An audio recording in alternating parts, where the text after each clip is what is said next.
And hello, everyone. This is a wonderful Thanksgiving evening. And today we're going to be going over the entire Microsoft Office suite. This is the 2010 version, and I'm going to be showing you the software running on Windows 7. The software that I'm going to show you is virtually identical to the same software on the Mac for the 2011 version.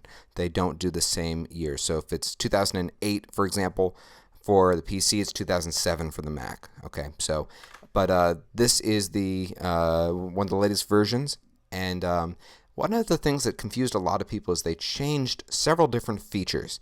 For example, they went, instead of going with the traditional menu, they went to a ribbon system. Their words, not mine. And so I want to show you how to kind of navigate these changes and just what you help get you going so that if there's a project you'd like to work on, you're comfortable with it, you know what you need to do, and you can get up and moving. At the end of this class, we're going to open it up to the audience, those of you who are here live right now, and you can submit questions either through the question box that should be on your screen at this point, or for those of you who want to participate a little more, there's an icon of a hand, and if you click that, I will take it as you raising your hand, and we can unlock your microphone, and you can simply speak, and the whole class will hear you. So obviously, keep it appropriate. So that being said, what I'm going to do is I'm going to walk you through the three different applications, but we're going to focus more than anything on Microsoft Word, because Word is by far the most widely used application out there. So let's go over it. One thing I want to talk about, it's not entirely on topic, but let's say you've just installed Microsoft Office. Well, one of the ways you're going to be able to access it is obviously through the Start menu here. And one of the things some people don't know that they can do is you can create a shortcut so that you can more easily access it down here in your toolbar. And the way you do that is you put your cursor, let's say I want to pin, the process is called pinning. You put your cursor over Microsoft Word 2010 and right-click, and you get a series of additional options, one of which is Pin to Taskbar. Now mine says Unpin because I've already done it, but that's just an easy way to create a shortcut for those of you who do use these applications a lot. So let's start by going into Microsoft Word. Okay. Now the first thing I want to go over, because we get this question a lot, is how do I make it bigger? It's very easy. If you look here at the very bottom right of your screen, you will see that there's a little slide bar, and if I actually leave my cursor over it, it says the word zoom. And you can just hit the little plus sign over here to take it up. Personally, I like it. You can see the percentage right over here. I like it at 125 to 130 because it's a font that I can read easily. I have a fairly big monitor here in front of me. So that's that. Now, the biggest change that you'll see is that Microsoft has gone away from a traditional menu and gone to a ribbon system. So there's two different bars that I need to make you aware of. The first is this big bar here, okay?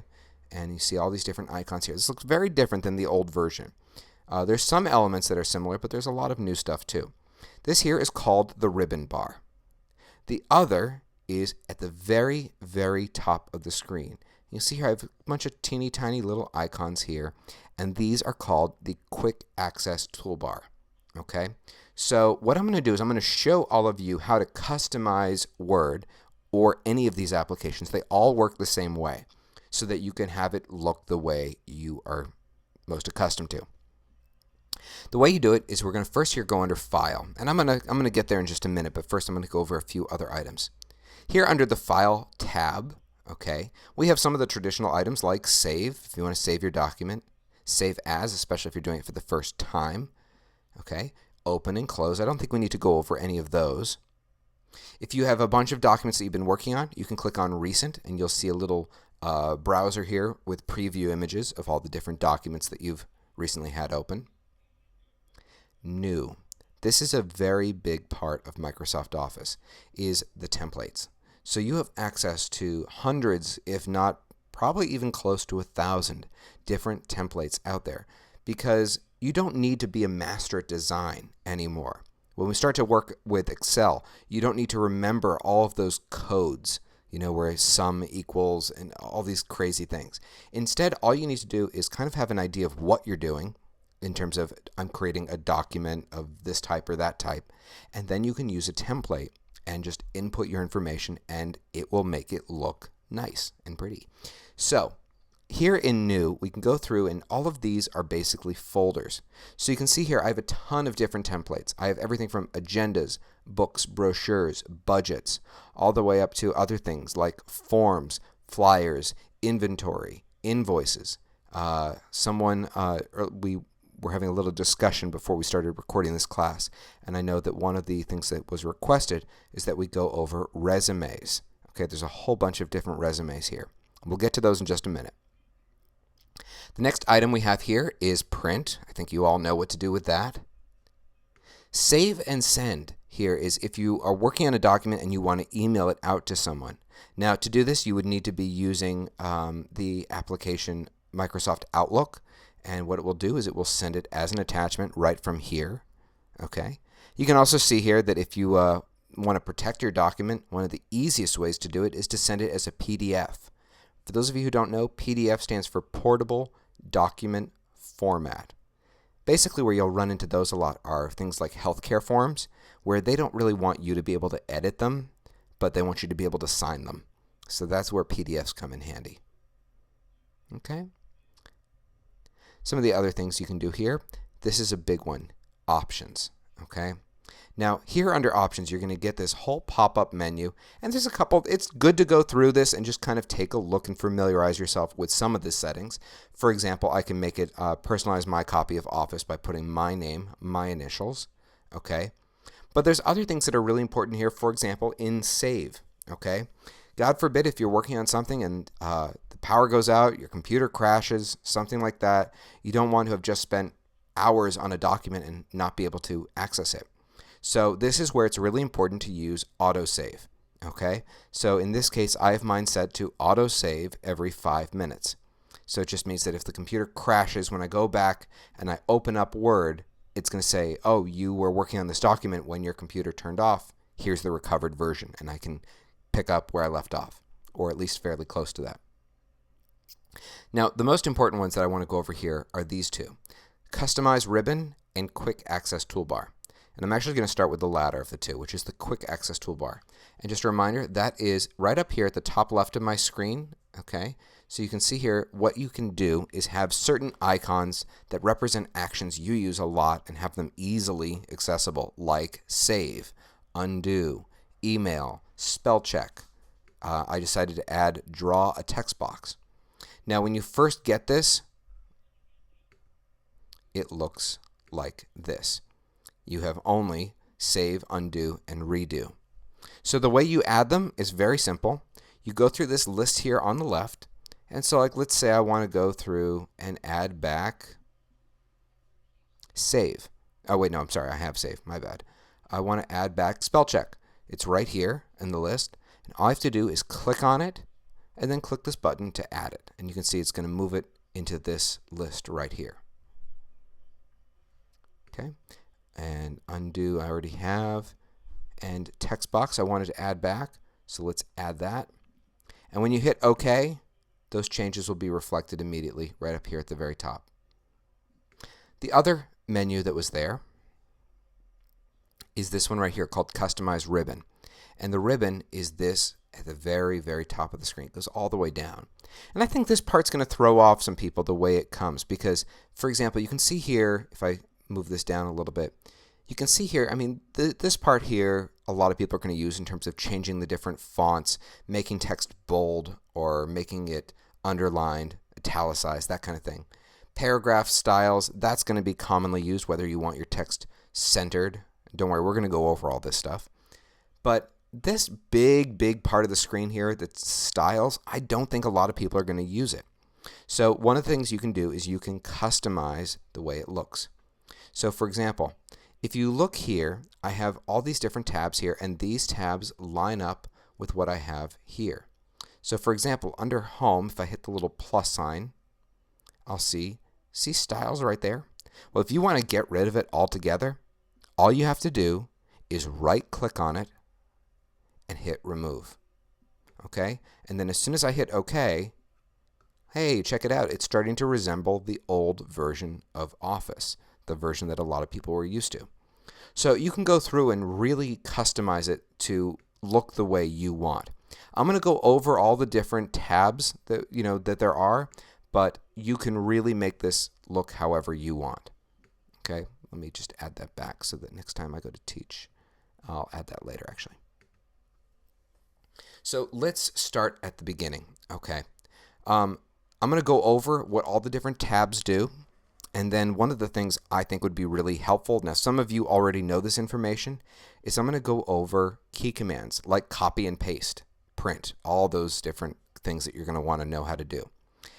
If I didn't mention it at the beginning of this class, we always do recommend that you have a pad of paper and a pen handy, just because it's useful to jot down notes. It kind of gets it in your brain that second time when you write it down. But if you want, this class will be available sometime tomorrow. So here under the home menu, we have a whole bunch of different options here. And I'm just going to type a sentence so we have something to work with here. The cat chased the dog. Okay, so this way I can use this to show you what everything does. We're going to start here with font. Now, if you already have typed text and you want to make it bigger or you want to somehow modify it, what you're going to have to do is you're going to have to put your cursor either at the beginning or the end, doesn't matter. Click and drag so that it's highlighted. Okay, so the computer sees that I've selected this text. Now what I can do is I can go up here to the very top, and this is currently at 11-point font. Well, a lot of people can't read 11-point font, so let's change it. And we're going to click on this arrow. We can change it to 14, and you can see immediately it changed it to a larger point. You can also change the font itself by simply clicking right next door to it. It's currently on Calibri, and if you want to use something else, maybe we want to go with Arial Black. There you go. It updated just like that. Some of the other things you can do, I'm going to just highlight the word dog for a minute. Okay. And if you look down here at the bottom, underneath where I have the font, I have my options to make it bold. So if I click B, now in this case I'm actually using a font that is bold, which was really smart on my choice. Let's go to Classic Arial.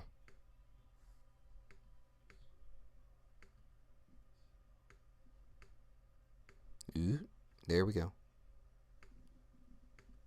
Okay, so if I want to make just the word dog bold, I would highlight it, click on the B here for bold, and now it has been bolded.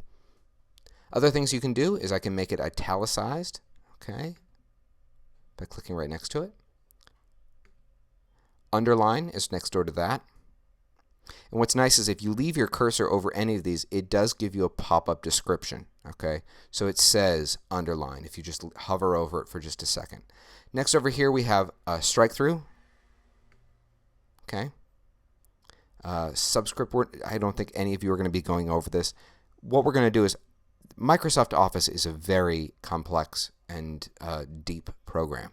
We're going to be going over the things that I think a lot of you are going to need to know. So if I skip a section, it's not because I don't know it, it's because I don't think many of you are going to be using it. So let's move on. You can also highlight your text over here and change the entire color of it, okay? So same idea. If I want to highlight Chase the Dog, I would select it.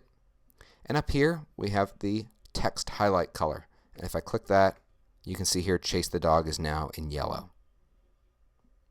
Some of the other things we can do, get rid of that, is we can now start to go over here to the paragraph styles. Okay, so let's start at the top and go through it. The very first item you'll see here in paragraph styles is bullet points. So if I'm saying, I'm awesome because, okay, and now I want to do bullet points. What I would do is I would hit the Enter key to bump down a line and click on the bullets. And you can see it automatically adds one, and I can put here, I'm nice. And if I want to add another bullet, all I have to do is hit Return again. Return, Enter, same key, by the way. Okay, and you can keep going through it. Now, maybe instead of bullets, you want to do a list, okay? Well, the easy way to do that is right next to where you have the bullet points here, you have a numeric list. If you click that, it'll automatically add the number 1. So you can put item 1. And when you hit the return key, once again, it bumps down and it gives you number 2.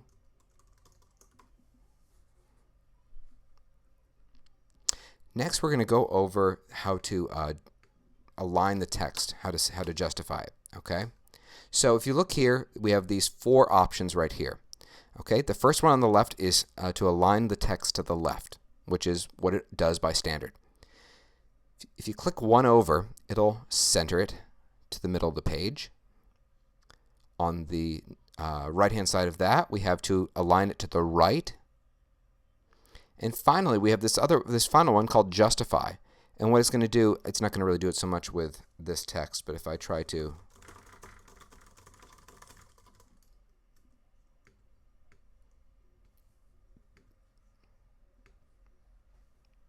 what it's going to do is it's going to try to space it out so it takes up the whole line. A lot of college students will do this to make their papers appear bigger, but they're not. Those are the most important parts in the home screen. Here under Insert, okay, so we're now moving on to the next tab here.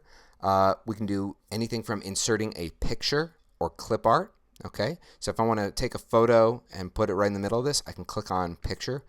And by default, what that's going to do is it's going to look into my Pictures folder, okay? And I can just go through here and pick whatever image I want, click on it, and hit Insert. There's my photo, okay? In case you didn't know, if I want to make this photo a little smaller, all I have to do is put my cursor right here at any corner. And you see how when it's on the corner, it turns into those 2 little arrows pointing in opposite directions? All I have to do is click and just drag it up. And you can see that the image is now significantly smaller. Okay? You can also do some pretty interesting things to photos, like you can add a frame to it. So if I want to make this look like an actual picture frame, if you look here, as soon as I started working with a photo, it gave me all these different menu options here. So I can go through and I can try different frames. Okay? It just kind of gives it an interesting effect. Sorry about that.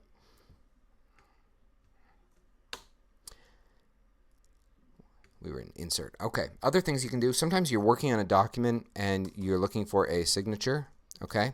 And some people want to put a little arrow pointing sign here.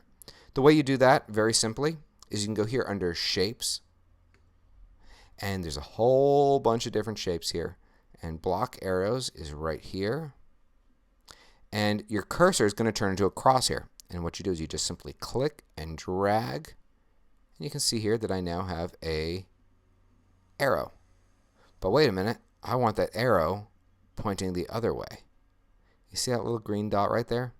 When I put my cursor over it, it turns into this little symbol that means rotate. So now what I do is I just spin my cursor, and voila, it is now pointing the other direction. Now, like I said, if any of you have questions throughout any of this, just make a note of what it is, and at the end, we'll come back and we can get everything answered for you. Plenty of time this evening. Go back to Insert. Other things I think that some of you might be using are text box. Okay, so a text box is used when you just want to have a box of text floating somewhere. Okay, it means it's going to break kind of the traditional rules of where the text would go, but you can draw it right on the page. So to do that, you're just going to click on text box. And there's all sorts of different types of text boxes now, where there used to be just a standard one. But they have some here that are now they're funky. They have like pinstripes on them. But usually I just use the very simple, appropriately named simple text box. So at this point, what I would do is I just start typing in my text. My text goes here. And now if I want to move that box around, I can. I can just drag it wherever I want.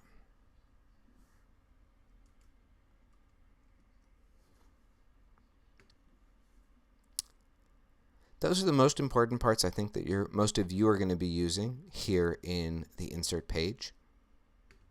Under Page Layout, one thing I want to go over, which you can adjust a few different ways, is getting your rulers. Okay, so a lot of people when they first start using Word, they notice that there are no rulers. Okay, so you don't know how far indented is this word. The way you do it, they don't unfortunately tell you this quite easily. If you look here on the right hand side of my screen where I have my little scroll bar, just above it there's this little icon, and if I click on it, my rulers right up here and along the side appear. That's where you go for that. Page layout is where you can go to change things, like you can change the page orientation. So if you want to go from portrait mode to landscape mode, you can. So now it's wide instead of tall. You can tweak the margins here. It's just going to ask you, it's going to have a bunch of different ones that are commonly used. So for example, if I want to use 1-inch top and bottom margins and 2-inch left and right margins, I can do that. But if you just want to make your own, that's why you click here on custom. And you can just manually type in whatever you need.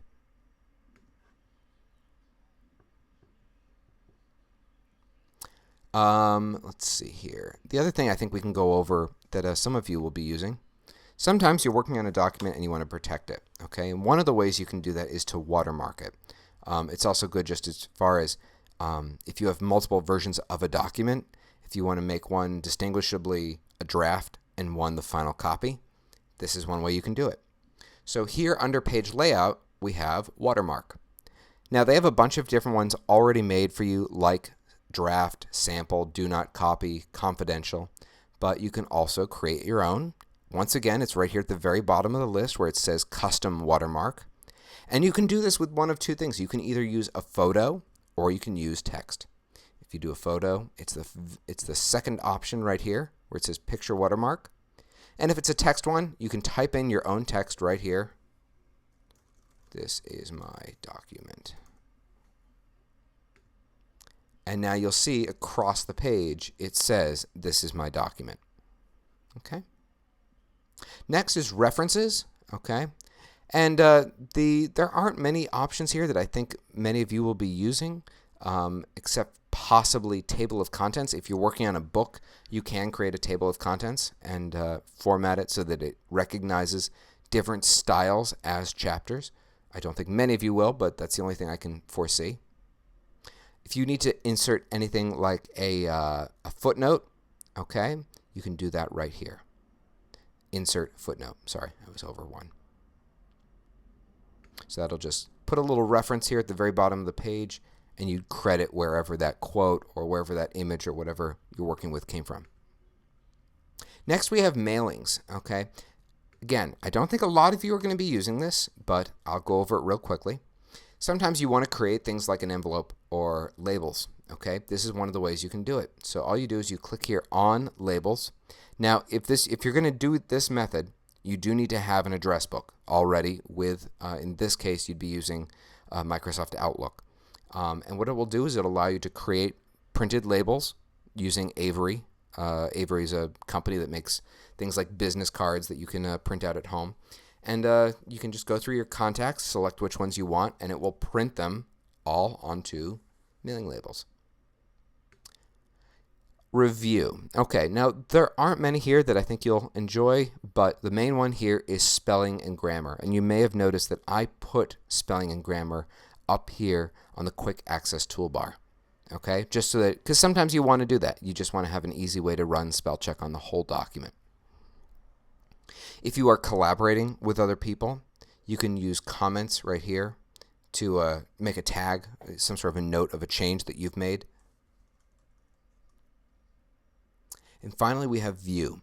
So here under view, you can change how you look at the document. For example, you can go into draft view if you like that. Most people like print layout. That's what we've been using this whole time. You can also go to full screen or outline mode. The zoom controls, I already showed you a hint that you can do it right here at the very bottom right of your screen. Okay, those are the most important ones. Now what I want to do is I want to take a minute and go over all of those complex commands that you're going to want to know. Now for those of you who are watching this who use a Mac, every time I say control, it is the exact same thing except it's with a command on a Mac. So what this is these are called hotkeys. So sometimes I'm either just too lazy or I just want to get through it, and I can create something, I can make something happen just by hitting a combination of keys on my keyboard.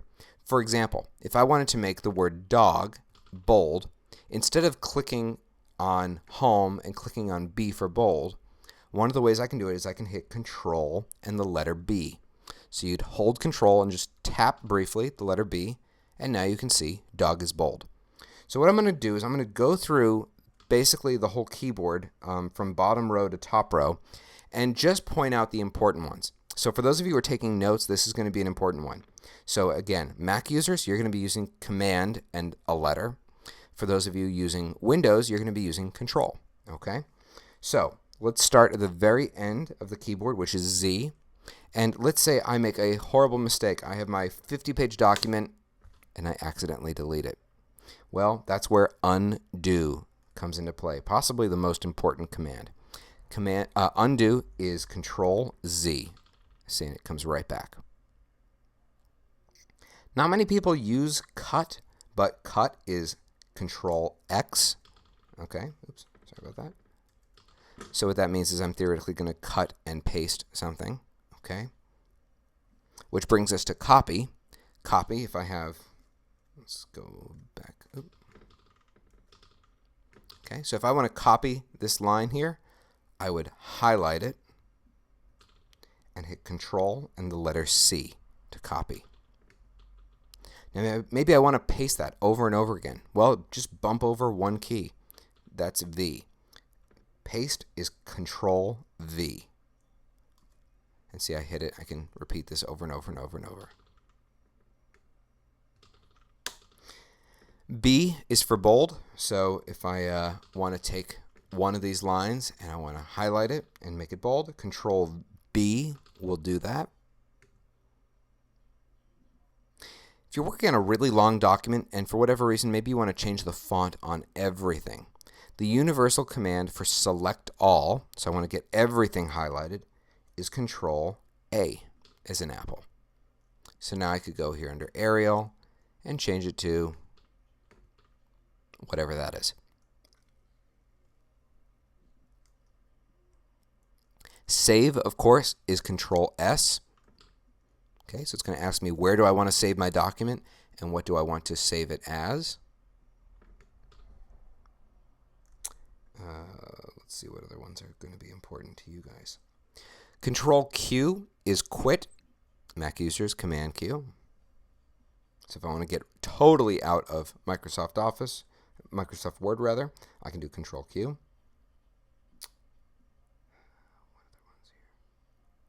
Control I is italicize.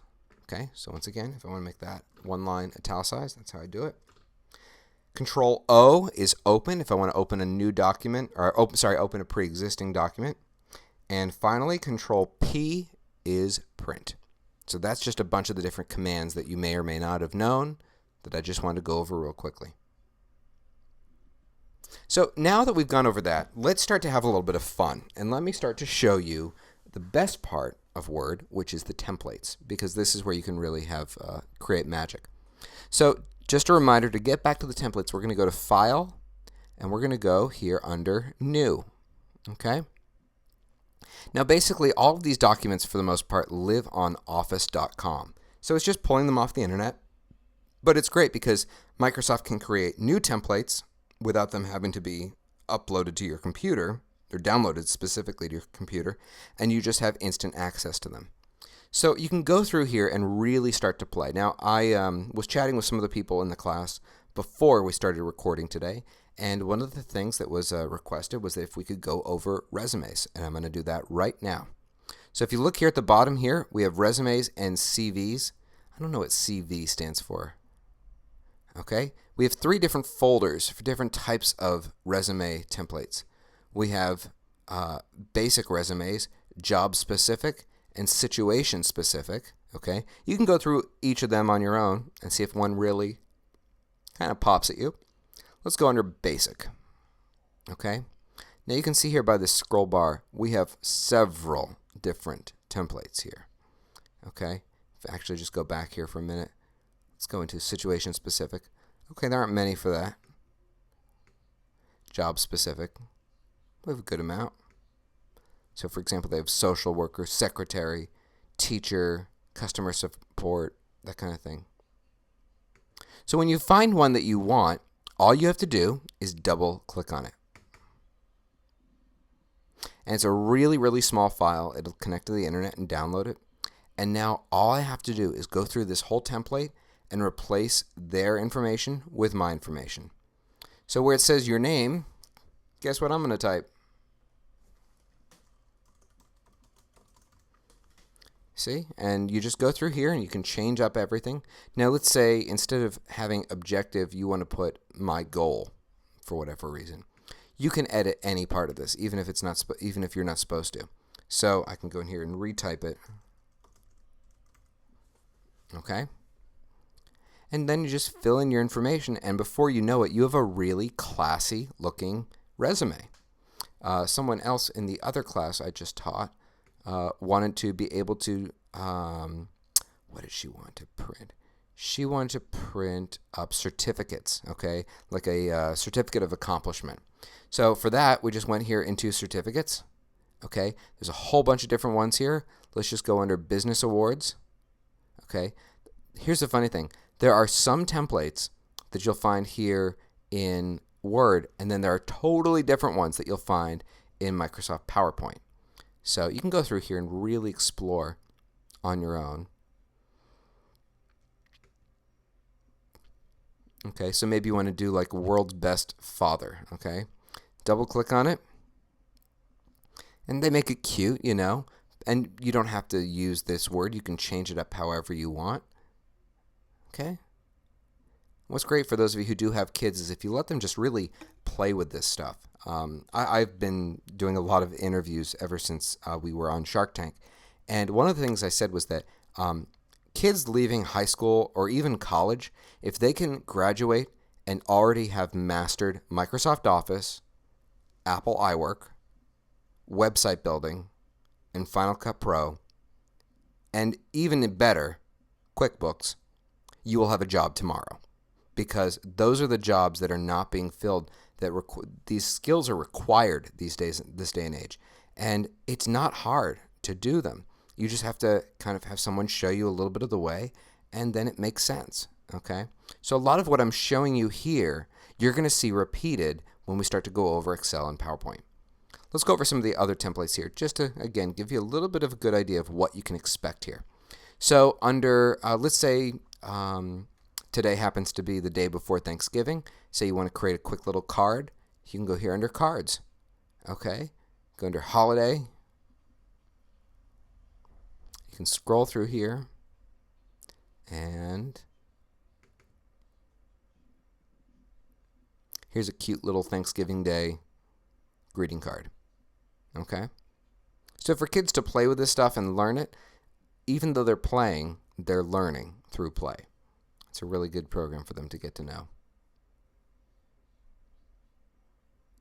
All right. So now let's do this. Let's move on to Excel, and the entire menu bar, the ribbon, and the quick access toolbar are virtually the same. Okay. There's some slightly different things, but I mean you can see here we have the fonts, we have the alignment. Okay. Yeah, we have a few slightly different ones here, like we have different, you know, if you want to look red in the background. Okay. Here under Insert, it is virtually almost identical, except we have a few more things like columns. It's creating different charts, rather. So if you want to create a pie chart or a bar chart, okay. But where Excel is really nice, so back in the day, let's rewind a bit. Back in the day, you had to use all of these codes to get Excel to play well.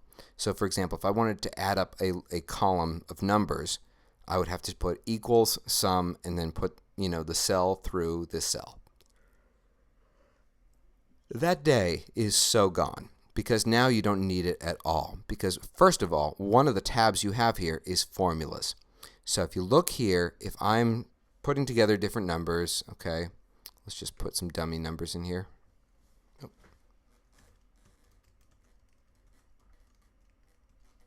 Okay, I can total all of these by simply going into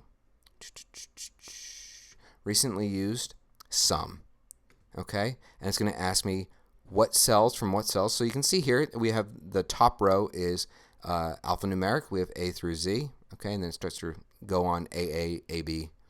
And top to bottom we have here just simply is numeric. So I can say here total the numbers from A1 through A5.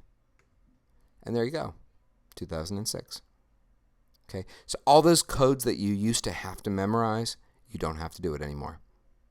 But even better than that, most people who go to use Excel, they can get through all of this stuff by simply using a template. So Excel has templates for everything from agendas to budgets, forms, inventories, invoices. Okay, great tools for business. Plans and proposals, planners, schedules, timesheets, all the kind of things that you're going to need, especially in business more than anything. So let's say, for example, let's say I want to create an invoice. Okay, I have different folders here. Let's just do bids and quotes, and check it out. Just in bids and quotes, I have all these different designs I can go through.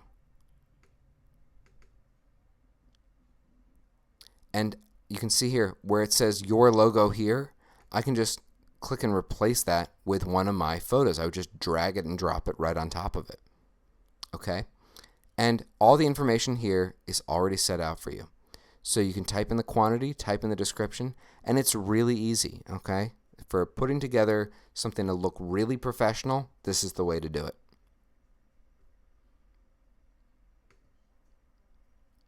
Yep, view is virtually the same. Some of the other templates they have here, okay, budgets can be really helpful. Someone in the last class was asking about this. They said they needed a expense budget, and that happens to be the first item here. Like, you look at this, it's so simple. You know, you've got all your different operating costs. Now, if you don't have one of these costs, you can always just either not answer it, or you can delete it and replace it with something else. And you just punch in your numbers, and it will automatically calculate it. So if I put in 50, 20, 30, okay, so it shows my difference was negative 40%, difference of $20. And it's really simple. You don't need to do all those codes. It's just done for you. Let's go over PowerPoint at this point, and that made sense. And then what we'll do is we will open it up to all of you and start to get your questions answered. PowerPoint, very similar to Word, and actually a lot of the templates are even similar too. This is for creating things like a presentation. Okay, so if you're going to go in front of a large group of people, one thing I do recommend you do is if you're considering using a PowerPoint, there's a little video, I think it's accessible on YouTube, and it's called The Death of I believe it's called PowerPoint, The Death of Communication. And I happen to agree with that because I had one professor in college who would just do PowerPoints for every single subject matter. And it got so boring that we just all fell asleep in the class instantly. So for PowerPoint, you have once again tons of different really good templates. So let's say I'm going to be doing a project of some sort. Not so many in this folder. Let's go do a different one. Let's go into recent, no.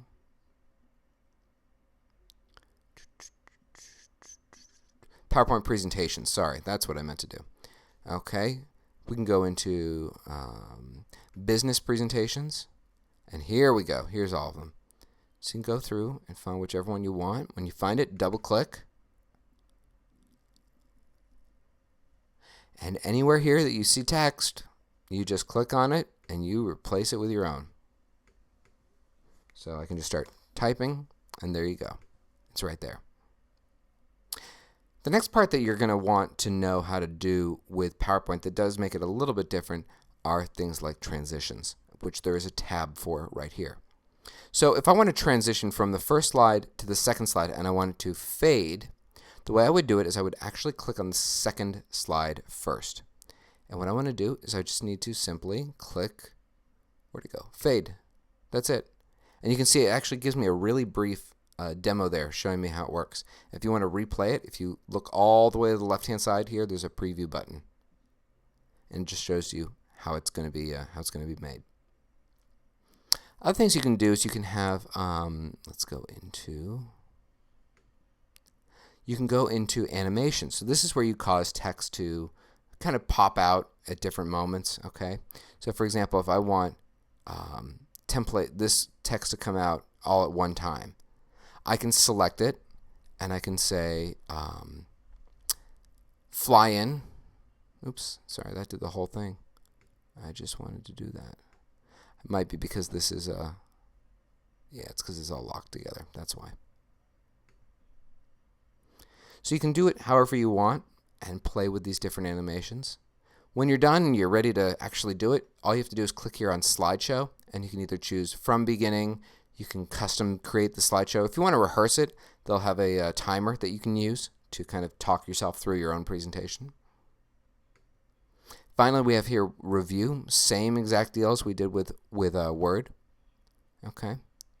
So I think what I'm going to do now is that's a little bit of Microsoft PowerPoint. The biggest thing is that all these applications all do the same thing.